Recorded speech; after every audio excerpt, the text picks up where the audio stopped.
Good morning everyone. स्वागत है आप लोगों का कक्षा 8 की गणित की कक्षा में। आज समांतर रेखाओं के बारे में आपको बताया गया था, उसी से संबंधित एक प्रश्न है इकाई 9। इसमें कहा गया है चित्र में एल और एम दो समांतर रेखाएं हैं और ये टी क्या है, तिर्यक रेखाएं। टी एक आपके पास तिर्यक रेखा है। तिर्यक रेखा मीन्स क्या हो गया, एक ऐसी रेखा जो दो या दो से अधिक समांतर रेखाओं को कट करती है। फिर एंगल एक, ये एंगल 1 आपका 30 डिग्री दिया हुआ है, ये आपके पास 30 डिग्री दिया हुआ है और इसके आधार पे हमें कोण 2, 3, 4, 5, 6, 7, 8 के निकालने हैं।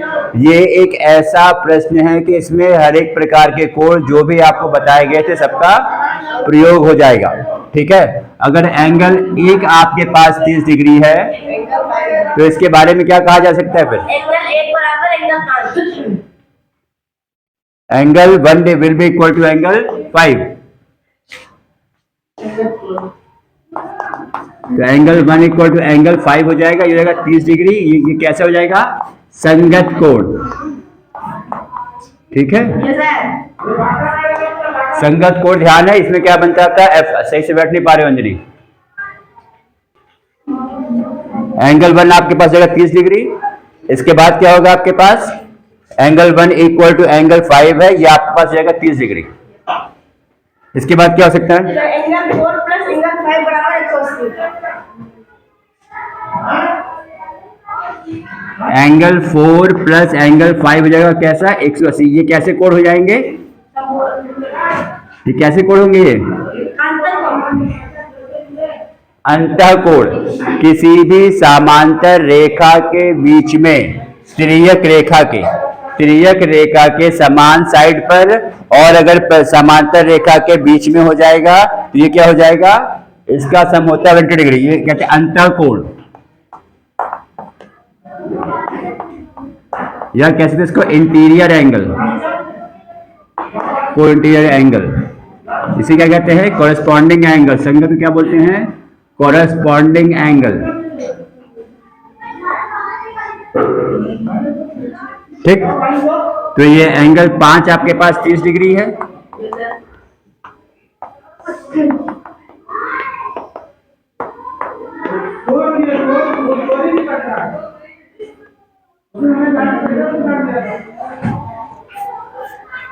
इसके बाद ये रहेगा सर, एंगल 1 दुगना होता है, एंगल 2 के 4 दुगना होता है।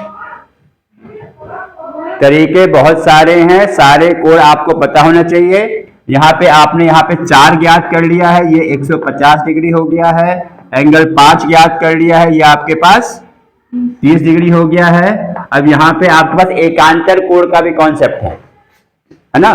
तो हम कह सकते हैं एंगल 3 बराबर एंगल 5, जहां पे जेड की आकृति बनती है, सीधा जेड या उल्टा जेड।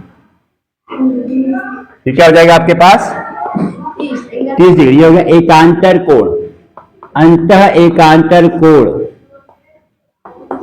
या क्या कहते हैं इसको, ऑल्टरनेट एंगल।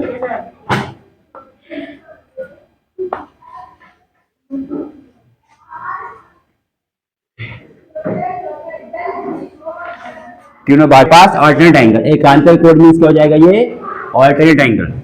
ठीक है, तो एंगल 3 भी क्या हो गया आपके पास, ये 30 डिग्री हो जाएगा। और क्या कह सकते हैं,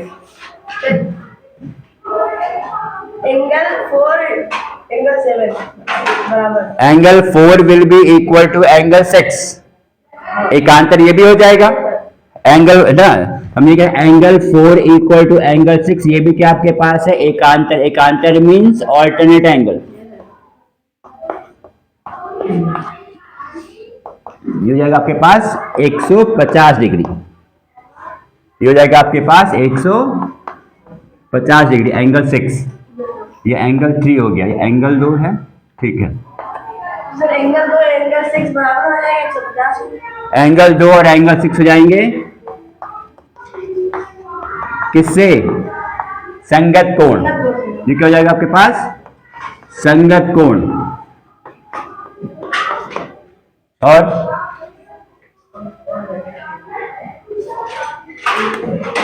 संगत कोण भी कह सकते हैं यहाँ पे, ठीक है।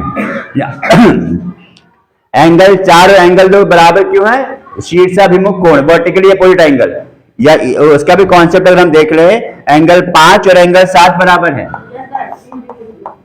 ये क्या होगा? शीर्षाभिमुख।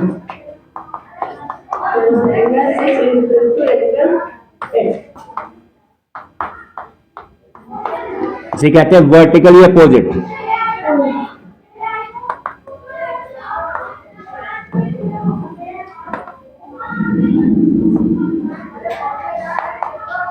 ये होगा 30 डिग्री।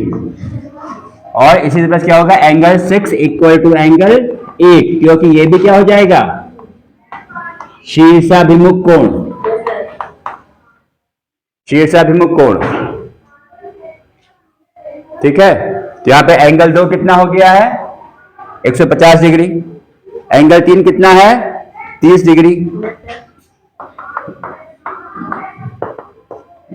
ये 7, ठीक है। एंगल 4 कितना हो जाएगा? 150 degree. Angle 5 30 degree. Angle 6 150 degree. Angle 7 30 degree. Angle 8 150 degree. ये ऐसा चित्र है, इसमें सारे प्रकार के कोण जो भी आप पढ़ चुके हो सब साथ में आ जाते हैं। क्या क्या पढ़ चुके थे हम लोग? एक शीर्षाभिमुख कोण, वो क्या कहता है? जब कोई भी दो रेखा एक दूसरे को कट करती है तब दो युग्म आपके पास शीर्षाभिमुख कोण के बनते हैं। इसके बाद कहता है अंतःकोण। अंतःकोण क्या थे? समांतर रेखा के बीच में और तिर्यक रेखा के एक ही साइड जो कोण बनेंगे उसका योगफल आपके पास 180 डिग्री होता है। जैसे एंगल 4 प्लस एंगल 5 देखिए, 150 प्लस 30 डिग्री क्या हो गया? 180 डिग्री। एंगल 3 प्लस एंगल 6 कितना हो जाएगा? 180 डिग्री। सही है। इसके बाद हमने क्या देखा है? ऑल्टरनेट एंगल या एकांतर कोण जिसमें जेड बनता है। एंगल 3 बराबर एंगल 5 30 डिग्री, एंगल 4 बराबर एंगल 6 150 डिग्री। इसकी ठीक ये हो गया आपके पास ऑल्टरनेट एंगल।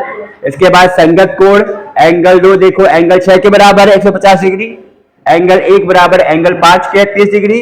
संगत कोण में क्या था आपके पास? तिर्यक रेखा के एक ही साइड पर समांतर रेखा के ऊपर वाले कोण बराबर होंगे या समांतर रेखा के नीचे वाले कोण बराबर होंगे। ऐसे यहां भी आप देख सकते हो, तिर्यक रेखा के इस साइड पे एंगल 2 एंगल 6 के बराबर है, एंगल 3 आपके पास एंगल 7 के बराबर है। सही है। तो इसी प्रकार से ये प्रश्न आपके पास सारे कोणों को रिवाइज करने का एक माध्यम है कि सारे कोण आपके दिमाग में घूम जाएंगे और आपको समझ में आ जाएगा कि संगत कोण, एकांतर कोण, शीर्षाभिमुख कोण, अंतःकोण क्या है और कैसे इनको प्रयोग करना है। एक चीज और यहाँ पे भी हम कह सकते हैं, किसी भी रेखा पर अगर यहाँ पे जो दो कोण बनेंगे इसका योगफल क्या होता है? 180 डिग्री का ऋजु कोण जिसे कहा जाता है ना। किसी भी रेखा पर जो भी कोण बनेंगे उसका योगफल क्या होगा? 180 डिग्री। ठीक है। चलिए इसी तरह से हम लोग मिलेंगे अगले वीडियो में अगले टॉपिक के साथ। धन्यवाद।